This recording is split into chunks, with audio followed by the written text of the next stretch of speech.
9వ అధ్యాయంలో 17వ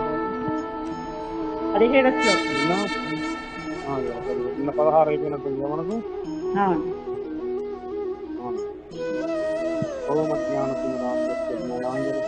చక్షురున్మిళితమేన తస్మై శ్రీ గురవే నమః. నమ ఓం విష్ణుపాదాయ కృష్ణ పృష్ఠాయ భూతల శ్రీమతి జ్యోతికాకస్వామికి నమో. నమో ఆచార్యపాదాయ నితాయ కృపాపదాయ గౌర్ కథా దామోదాయ నగర గ్రామతారిణి నమ. ఓం విష్ణుపాదాయ కృష్ణ పృష్ఠాయ భూతల శ్రీమతి భక్తి వేదాంత స్వామికి నామిని. నమస్తే సారస్వతీ దేవి గౌరవాణి ప్రచారిణి శూన్యవారి పాశ్చాత్య దేశతారిణి. జయ శ్రీకృష్ణ చైతన్య స్వామి నిత్యానంద శ్రీ అద్భుత పదార్థ గౌర భక్త బృంద. హరే కృష్ణ కృష్ణ కృష్ణ హరే హరే, హరే రామ రామ రామ హరే హరే. శ్లోకం చదివిన తర్వాత మ్యూట్ అందరూ మ్యూట్ లో పెట్టుకోండి. ఇప్పుడు శ్లోకం చదవడానికి ఉండాలి కదా లైన్ లో, తర్వాత మ్యూట్ లో పెట్టుకోండి అందరూ శ్లోకం అయిపోయినాక. ఓకేనా? మళ్ళీ ప్రభుత్వంతో చెప్పించుకోకండి. ప్రతిసారి ఇది రిపీట్ అవుతుంది. రికార్డ్ లో కూడా ప్రతిసారి ఆ మాట వస్తుంది. ఆ రికార్డ్ చాలా మంది వింటారు కదా, అట్లా విన్నప్పుడు గలీజ్ ఉంటుంది.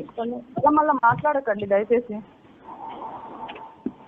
భగవద్గీత యథాతథము 9వ అధ్యాయం పరమదృష్ట జ్ఞానంలో 17వ శ్లోకం నేర్చుకుంటున్నాము ఈరోజు మనము. దయచేసి చెప్పండి. పితాహమశ్చ జగతో మాత, పితాహమశ్చ జగతో మాత,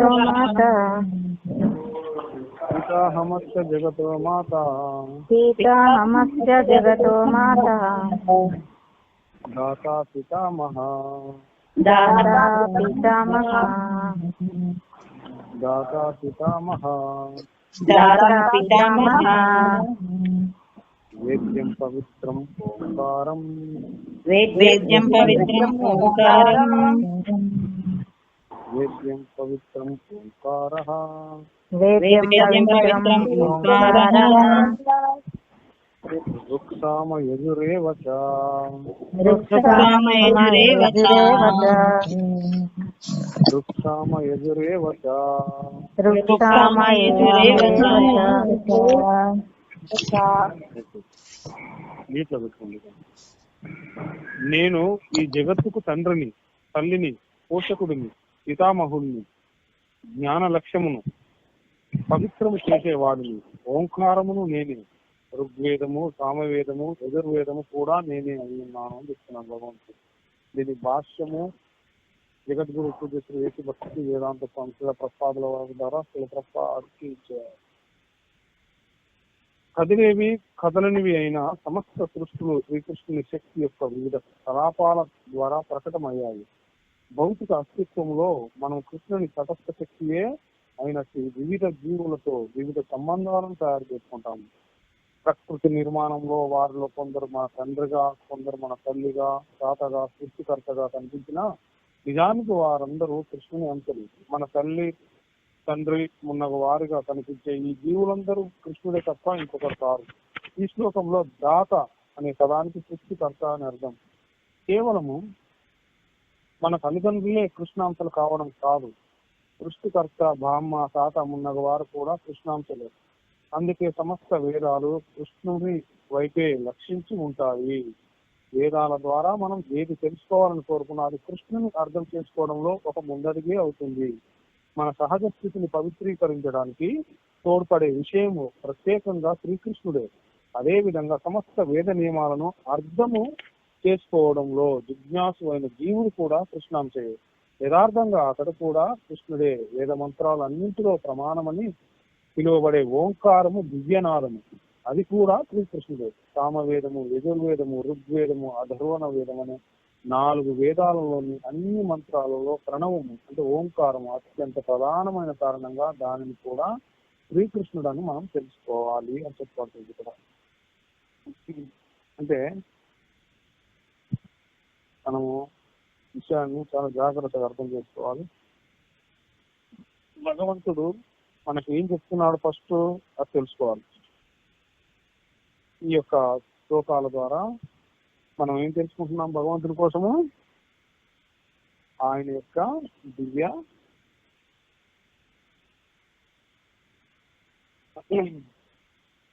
రూపాలు, తన యొక్క దివ్య స్థితులు ఏమిటి అనేది ఎక్స్ప్లెయిన్ చేస్తున్నాడు. సమస్త విశ్వము మొత్తం నేనే అని కూడా చెప్తున్నాడు మాకు భగవంతుడు. గత శ్లోకంలో కూడా మనం తెలుసుకున్నాం ఆ విషయాన్ని. అయితే భగవంతుడు అంటున్నాడు నేనే ఈ జగత్తుకు తండ్రిని. అది ఎట్లా అనేది మనం తెలుసుకున్నాము కదా. తల్లిని, దాతను, అంటే దాత అంటే ఎవరు? పోషకుడు, కర్మ ఫలదాత కూడా ఆయనే. తాతను, వేద్యమును, వేద్యం అంటే ఏంటిది? తెలుసుకోదగిన వాడిని నేనే అయి ఉన్నానని అర్థం కూడా. పవిత్రము అంటే పవిత్రం చేయవాడని నేనే. ఓంకారము అంటే ప్రణవ స్వరూపాన్ని నేనే అంటున్నాడు. ఋగ్వేదము, సామవేదము, యజుర్వేదము ఇవన్నీ కూడా నేనే అని చెప్తున్నాడు. ఋగ్వేదం, సామవేదాలు ఇవన్నీ కూడా ఆయన అని చెప్తున్నాడు. అంటే జగత్తులోని సర్వము కూడా తన స్వరూపం అని భగవంతుడు తెలుస్తుంది ఇక్కడ. చరాచర ప్రాణులతో కూడిన సమస్త విశ్వము కూడా జగత అనే పదాన్ని సూచిస్తుంది అన్నట్టు. అంటే ఈ జగత్తు మొత్తం నేనే క్రియేట్ చేశాను, నేనే అయి ఉన్నాను స్వయంగా అని చెప్తున్నాను. ఈ విశ్వమంతయు భగవంతుని నుండే ఉద్భవించింది. భగవానుడే దీనికి మహాకారణం. కాబట్టి దీనికి తల్లి, తండ్రి తానేనని చెప్తున్నాడు భగవంతుడు. అన్ని విధాల కర్మ ఫలాలను యథాయోగ్యంగా ఎవరెవరికి ఏ కర్మ ఎలా అందాలో అవన్నీ కూడా నిర్ణయించే వాడిని కూడా నేనే అంటున్నాడు భగవంతుడు. కర్మ ఫలదాత. మన కర్మ ఇట్లా ఉన్నది, మన కర్మ ఎంతో బాగున్నది, రకరకాలుగా అనుకుంటాం మనం. అవన్నీ కూడా ఇచ్చేవాడు. మనం చేసుకున్న కర్మలను బట్టి సాక్షిభూతుడుగా ఉండే భగవంతుడే మనకు కర్మ ఫలదాతగా ఇస్తాడు అన్నట్టు. కాబట్టి అతడే అన్నిటికి కూడా దాత. బ్రహ్మాది ప్రజాపతుల ద్వారా జగత్ సృష్టి జరుగుతుంది అన్నట్టు. కానీ వారి పుట్టుకకు కారణమైన వాడు కూడా భగవంతుడే అనేది అర్థం చేసుకోవాలి మనం. కాబట్టి భగవంతుడే పితామహుడు కూడా అయి ఉన్నాడు ఇక్కడ. ఇది మనం అర్థం చేసుకోవాల్సింది. వేద్యం ఈ శ్లోకం ద్వారా మనకు తెలుసుకున్నాం. వేద్యం అని చెప్పబడింది ఇక్కడ. వేద్యం పవిత్ర ఓంకార వృక్షామ యజురేవశ అని చెప్పబడింది. వేద్యం అంటే తెలుసుకోదగిన వాడిని అని దాన్ని అర్థం వేద్యం అంటారు. అంటే వేదముల ద్వారా తెలుసుకోదగిన పరతత్వం ఏదైతే ఉందో అది భగవతత్వం, భగవంతుడు. ఆ భగవంతుడు మాత్రమే వేదముల ద్వారా తెలుసుకోదగిన వాడు అయి ఉన్నాడు అనే విషయాన్ని మనం తెలుసుకోవాలి ఇక్కడ. మరి వేదముల ద్వారా భగవంతుడిని తెలుసుకోవాలంటే చెప్తుంది మనకు శాస్త్ర ప్రమాణం. అదవా బహునైతేన కిం జ్ఞాతేన తవార్జున ఇష్టభ్యాహమిదం కృష్ణం మే కాంక్షేన స్థితో జగత్ అని చెప్తుంది భగవద్గీత. అంటే ఈ సమస్తమైన జ్ఞానం యొక్క అవసరం ఏమున్నది అర్జున? అసలు నా ఒక్క అంశ, అనంత అంశాలలో ఒక్క అంశ మాత్రం చేతనే నేను ఈ సమస్త విశ్వాన్ని మొత్తం వ్యాపించి పోషిస్తాను అని చెప్తున్నాడు భగవంతుడు. కేవలం ఒకే ఒక అంశ. అంటే అన్నింటిలో కూడా పరమాత్మలుగా ప్రవేశించడం ద్వారా భగవంతుడు సమస్త భౌతిక విశ్వం అంతటా కూడా నిలుచుంటాడు అన్నట్టు. ప్రత్యేక సంపత్తితోటి, శోభతోటి అన్ని కూడా ఏ విధంగా నెలకొని ఉంటాయో తెలుసుకోవడం అనవసరమని మనకు భగవంతుడు ఇక్కడ తెలియజేస్తున్నాడు. అంటే భగవంతుడు వాటిలో పరమాత్మగా ప్రవేశించడం వల్ల అవన్నీ కూడా స్థితిని కలిగి ఉన్నాయని మనం తెలుసుకోవాలి. అంటే మహోన్నత జీవుడైన బ్రహ్మ మొదలుకొని అల్పమైన చీమ వరకు సకల జీవులు కూడా భగవంతుడు వాటిలో ప్రవేశించి పోషించే కారణంగానే స్థితిని కలిగి ఉన్నాయి అవన్నీ కూడా అనేది అర్థం చేసుకోవాలి మనం ఫస్ట్. అంటే ఏ దేవతార్చనమైన కూడా మనిషి భగవంతుని దగ్గరికే లేదా పరమగమ్యానికి చేరుతుందని పలికే సిద్ధాంతం ఒకటి ఉంటుంది అన్నట్టు. కానీ దేవతార్చనం ఇక్కడ పూర్తిగా పోషించబడింది ఇక్కడ. ఎందుకంటే బ్రహ్మ, శివుడు వంటి గొప్ప దేవతలు అయినా సరే భగవద్గీతలో కేవలం అంశ ప్రాతినిధ్యమే వహిస్తున్నారు. వాళ్ళు స్వతంత్రులు కాదు, అర్థమైందా? పరతంత్రులు అయి ఉన్నారు. భగవంతుడి ఆధీనంలో ఉండేవాళ్ళు వాళ్ళందరూ కూడా. ఆయన సృష్టికర్త కావచ్చు, ఈయన లయకర్త కావచ్చు. కానీ అంత గొప్ప దేవతలు కూడా భగవంతుని యొక్క విభూతులు కేవలం ఒక అంశ ప్రాతినిధ్యాన్ని వహించగలుగుతారు వాళ్ళు. అంటే భగవంతుని విభూతులు ఎన్ని ఉన్నాయో అర్థం చేసుకోవాలి మనం. అట్లా అంటే పుట్టిన ప్రతి ఒక్కరికి కూడా భగవంతుడే మూలమై ఉన్నాడు. అంటే భగవంతుని కంటే ఘనుడైన వాడు ఇంకెవరు లేరు అనేది విషయం మనం అర్థం చేసుకోవాలి. భగవంతుని కంటే గొప్పవాడు ఎవరు లేరు, భగవంతునికి సమానమైన వాడు లేరు. ఆది దేవుడైన శ్రీకృష్ణుడు బ్రహ్మ శివాది దేవతల తోవకు చెందిన వాడని భావించేవాడు ఎవరైతే ఉంటారో వెంటనే నాస్తికుడు అవుతారని మన పద్మ పురాణంలో తెలుపబడింది. అంటే శివుడు గాని బ్రహ్మ గాని దేవదేవుడితోటి సమానం అని ఎవరైతే అనుకుంటారో వాళ్ళు నాస్తిక స్థితిలోకి వెళ్ళిపోతారని చెప్తుంది పద్మపురాణ ప్రమాణం, శాస్త్రం చెప్తుంది ఇక్కడ. కానీ కృష్ణ శక్తి విభూతులు విస్తారాల ఏవైతే ఉన్నాయో వాటి యొక్క వర్ణనలు మనిషి పూర్తిగా అధ్యయనం చేస్తే శ్రీకృష్ణ భగవాను స్థితిని నిస్సందేహంగా అర్థం చేసుకోగలిగి ఆ తర్వాత క్రమం తప్పకుండా కృష్ణార్చనలో ఆ యొక్క జీవుడి యొక్క మనస్సును స్థిరంగా నిలపగలుగుతాడు అనేది అర్థం చేసుకోవచ్చు మనం. అంటే దేవదేవుడు ఆయన యొక్క పాక్షిక విస్తారం ద్వారా, అంటే సమస్తములో ప్రవేశించే పరమాత్మ రూపంలో సర్వవ్యాపి అయి ఉన్నాడు అన్నట్టు ఈయన. అందుకే విశుద్ధ భక్తులు ఏం చేస్తారు, పూర్ణ భక్తితోటి కృష్ణ భక్తి భావనలో వాళ్ళ యొక్క మనస్సును లగ్నం చేస్తారు అన్నట్టు. కాబట్టి ఆ భక్తులు సదా దివ్య స్థితిలోనే ఉంటారనేది మనం అర్థం చేసుకోవాలంటే కృష్ణ భక్తి కృష్ణార్చన ఈ అధ్యాయంలో మనకు చాలా విషయాలు మనకు తెలియజేయబడతాయి అన్నట్టు. అంటే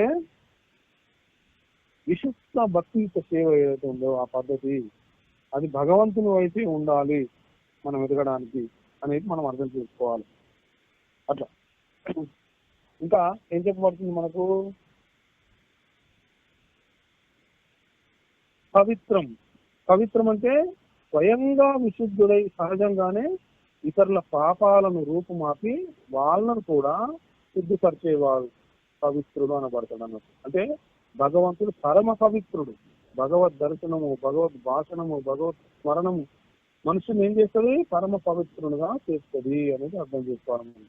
అంతేకాకుండా ఇంకేముంటది మనకు, జగత్తులోని జప తప వ్రత తీర్థాది పవిత్ర కార్యం ఏదైతే ఉందో ఇవన్నీ కూడా భగవత్ సేవా స్వరూపాలే అని మనం అర్థం చేసుకోవాలి. వాటి అందుగల పవిత్రము చేసే శక్తి ఏదైతే ఉందో అది కూడా భగవంతుడిదే. కాబట్టి భగవానుడు తనను పవిత్రునిగా ఇక్కడ మనకు తెలియజేసింది అన్నట్టు, ఇది అర్థం చేసుకోవాలి. నెక్స్ట్ ఓంకారం. ఓంకారం ఎక్కడిది, దీన్ని ప్రణవం అని కూడా అంటారు. అర్థమైందా, ఓంకారాన్ని ప్రణవము అని కూడా అంటారు అన్నట్టు.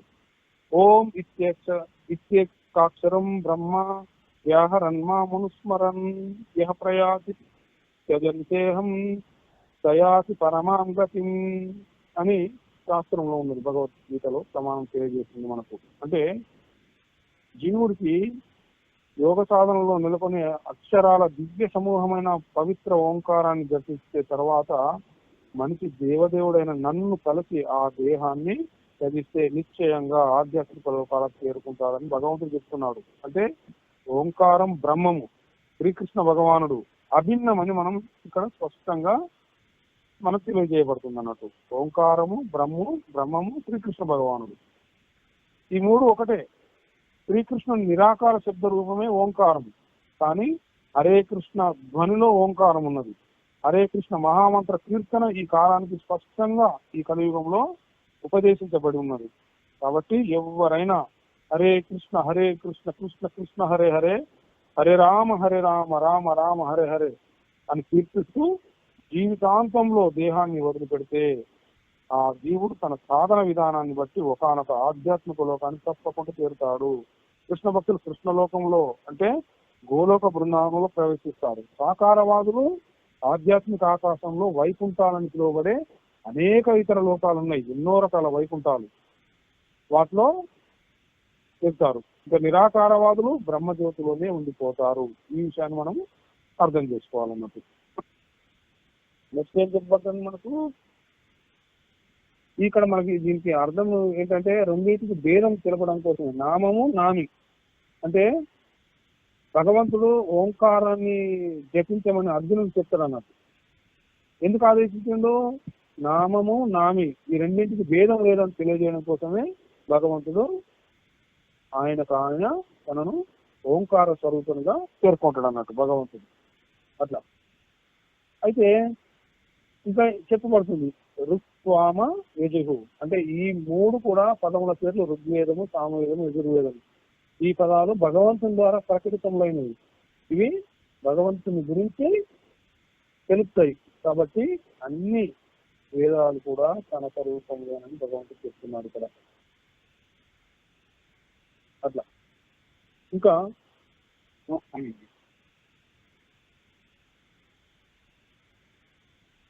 శాస్త్రంలో ఇంకా చెప్తుంది భగవంతుడు నేను ప్రతి ఒక్కరి హృదయంలో ఆసీనుడనై ఉన్నాను అని చెప్తున్నాడు భగవంతుడు. నా నుండే జ్ఞాపక శక్తి, జ్ఞానం అంటే సర్వస్య చాహం హృది సన్నివిష్టో మత్త స్మృతిర్జ్ఞాన మపోహనంచ వేదైచ సర్వే రహమేవ వేద్యో వేదాంత కృద్ వేద విదేవ చాహం అని చెప్తున్నాడు భగవంతుడు. అంటే మనకు భగవంతుని వలనే ఈ జ్ఞాపక శక్తి, జ్ఞానము, మరుపు అన్ని కలుగుతున్నాయి. వేదాలన్నింటి ద్వారా నేనే తెలియదగిన వాడిని, నిజానికి నేనే వేదాంత కర్తను, నేనే వేదాలను ఎరిగిన వాడను, వేదాలకు మూలం కూడా నేనే అని చెప్తున్నాడు భగవంతుడు. అంటే భగవంతుడు పరమాత్మ రూపంలో ప్రతి ఒక్కరి హృదయంలో నెలకొని ఉన్నాడు అని తెలియజేస్తున్నాడు. భగవంతుని సమస్త కలాపాలు కూడా ఆరంభమవుతాయి. మరి జీవుడు తన పాత జీవితానికి సంబంధించిన ప్రతిదీ మర్చిపోతాడు. కానీ అతని యొక్క సమస్త కర్మలకు సాక్షి అయినట్టు భగవంతుని నిర్దేశాన్ని అనుసరించి అతడు తప్పక పనిచేయాలి జీవుడు. మరి భగవంతుడు మనకు నిర్దేశం చేస్తున్నాడంటే వేదానికి మూలం జ్ఞానం, అర్థమైందా? ఈ జ్ఞానాన్ని మనకు అందిస్తున్నాడు. ఇది చేయొచ్చు, ఇది చేయొద్దు అని శాస్త్రాల ద్వారా. దీని ద్వారా మనకు నిర్దేశాలు అందుతాయి. తద్వారా మనము వాటిని అనుసరించే మన పనులన్నింటినీ కూడా మనం చేసుకోవాలన్నట్టు. అంటే జీవుడికి అవసరమైన జ్ఞానం జీవుడికి ఇవ్వబడుతుంది, జ్ఞాపక శక్తి ఇవ్వబడుతుంది. పాత జన్మం గురించి జీవుడు మర్చిపోతాడు. ఇట్లా భగవంతుడు కేవలం సర్వవ్యాపియే కాకుండా ప్రతి ఒక్కరి హృదయంలో స్థానికంగా కూడా ఉన్నాడు. అందుకనే భగవంతుడే సకామ కర్మ ఫలాలను ఇస్తాడు మనకు.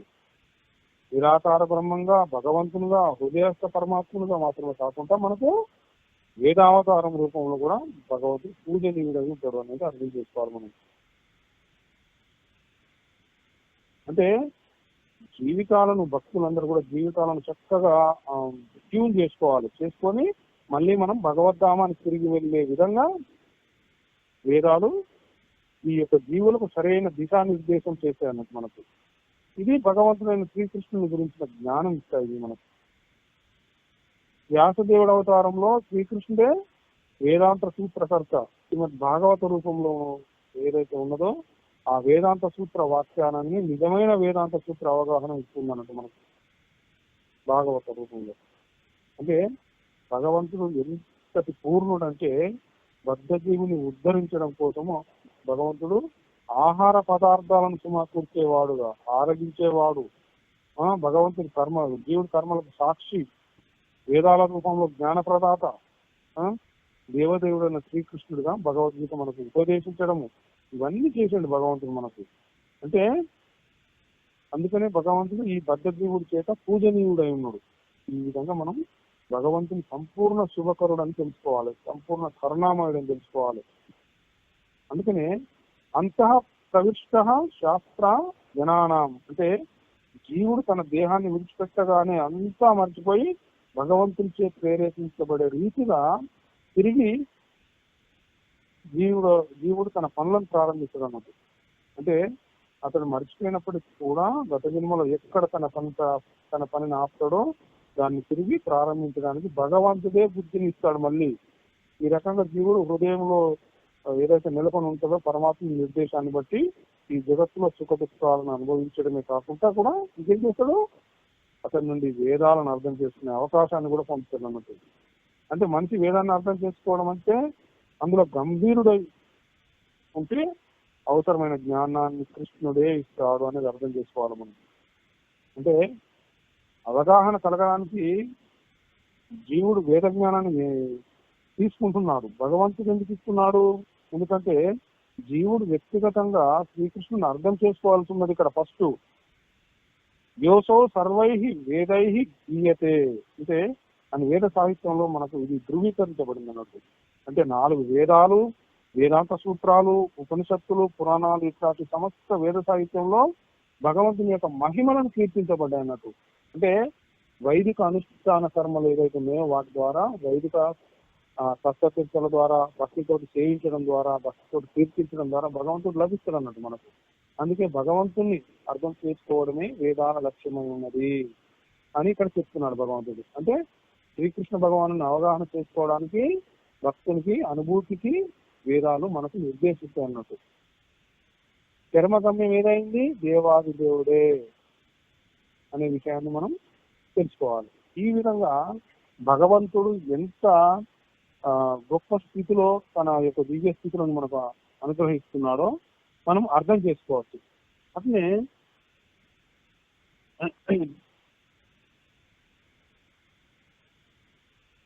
ఈ యొక్క జగత్తులో సమస్తం కూడా భగవత్ స్వరూపం అనేది మనం అర్థం చేసుకొని భక్తి భావాన్ని కలిగి ఉండాలి ఖచ్చితంగా.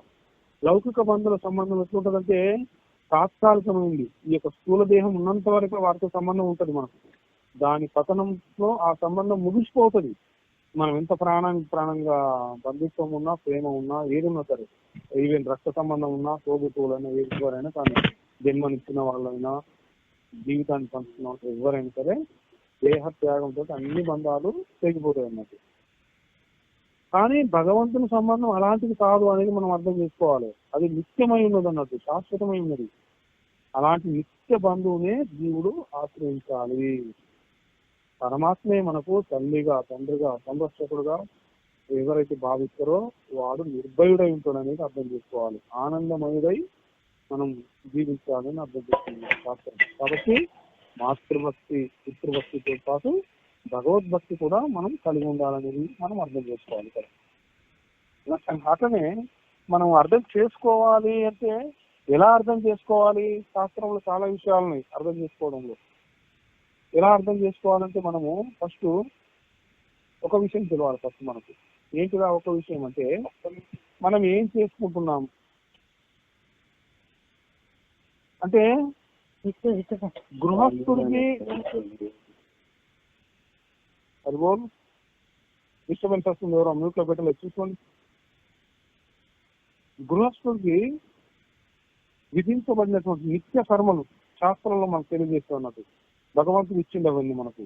అంటే అదోచ్యతే గృహస్థ నిత్య కర్మ యథావిధి కృత్వా మాపోతి మానుష.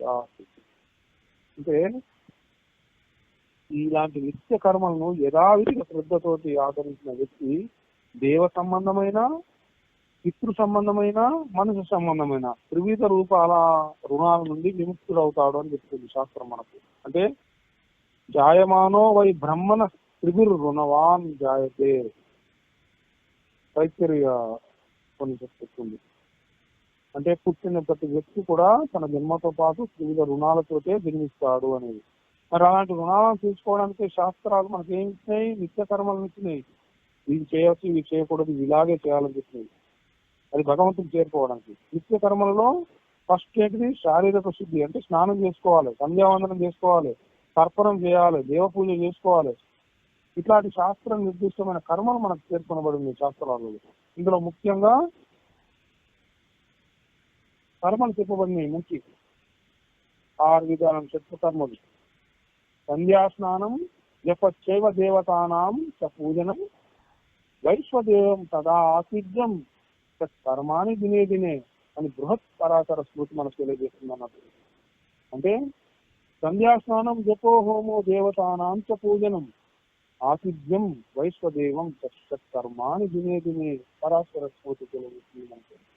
ప్రతి దిన స్నానం చేసుకోవాలి, తర్వాత సంధ్యావందనం ఆచరించాలి. మనం జపం అంటే బ్రహ్మయజ్ఞం చేయాలి, హరే కృష్ణ మహామంత్ర జపం, నిత్యాగ్నిహోత్రాన్ని ఆచరించడం, దేవతా పూజన చేయడం, బలి వైశ్వదేవాన్ని నిర్వహించడం, అతిథి పూజ చేయడం, ఇవన్నీ షట్కర్మలు అంటారు. వీటిని ప్రతి నిత్యం ఆచరించాలి.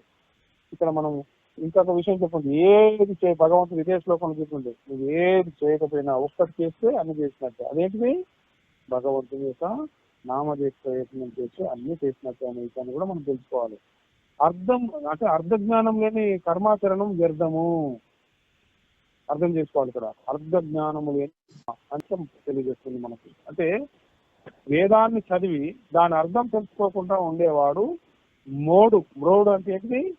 లేకపోతే దాన్ని మొద్దు లాంటి వాడు అని అంటారు అన్నట్టు. అంటే మనం మనకు భగవంతుడు అందించిన ఈ భగవద్గీతలో ఈ శ్లోకాన్ని చదివి దాని అర్థం రాలేదనుకో, మనల్ని ఏమనాలప్పుడు? మ్రోడు అని పిలవాలి, ముద్దుగా, మొద్దు లాంటి వాళ్ళమని పిలవచ్చు మనల్ని. కానీ మనకు వేదం చక్కగా చదివి దాని అర్థాన్ని కూడా తెలుసుకున్నవాడు అన్ని విధాలుగా శ్రేయస్సును, శుభాలను పొందగలడని చెప్తుంది శాస్త్ర ప్రమాణం మనకు. అంటే అర్ధ జ్ఞానం చేత పాపరహితుడై స్వర్గ సుఖాలను పొందగలడు అనేది అర్థమవుతుంది ఇక్కడ మనకి. అంతేగాని అతడు సాక్షాత్ శివస్వరూపుడై జనుల పాప భారాన్ని తొలగించగలను అని అనుకుంటే అది భ్రమే అవుతుంది. కానీ ఆ సాధకుడు వేద జ్ఞానాన్ని దాని అర్థంతో సహా మనం అర్థం చేసుకుంటే మహాత్ముడై ఎంతో మంది జీవుల యొక్క పాప భారాన్ని తొలగించే స్థితిని కూడా పొందుతాడని అర్థం చేసుకోవచ్చు. అంటే వేద అధ్యయనం చేసిన వాళ్ళకంటే దాని యొక్క అర్థాన్ని తెలుసుకొని ఆ జ్ఞానాన్ని జీవితంలో అన్వయించుకున్నవాడు ఉత్తముడు. అర్ధ జ్ఞానాన్ని కలిగి దాన్ని మనం జీవితంలో సమన్వయపరుచుకుంటే దాన్ని ఉత్తమోత్తమ స్థితి అని పిలువబడుతుంది అన్నట్టు. అందుకని మనం చక్కగా అర్థం తెలుసుకొని ఆ కర్మను ఎప్పుడైతే అనుష్ఠిస్తామో సమస్త శుభాలు కలుగుతాయని మనం తెలుసుకోవచ్చు శాస్త్రాల ద్వారా. అందుకే జ్ఞాత్వా కుర్వీత కర్మాని అని చెప్పబడుతుంది శాస్త్రం మనకు. అంటే శాస్త్రోక్తంగా మంత్ర అనుష్ఠాన అర్థాన్ని తెలుసుకొని విధులను తెలుసుకొని మళ్ళీ వాటిని అర్ధ జ్ఞానాన్ని గురించి చక్కగా అర్థం చేసుకొని శ్రద్ధగా ఈ కర్మలను ఆచరించడం వల్ల తత్ఫలితాలను మనం పొందగలము అనేది మనం అర్థం చేసుకోవచ్చు. ఎవరికైనా ఏమైనా సందేహాలు ఉన్నాయా? మీకు నుండి బయటకు రండి.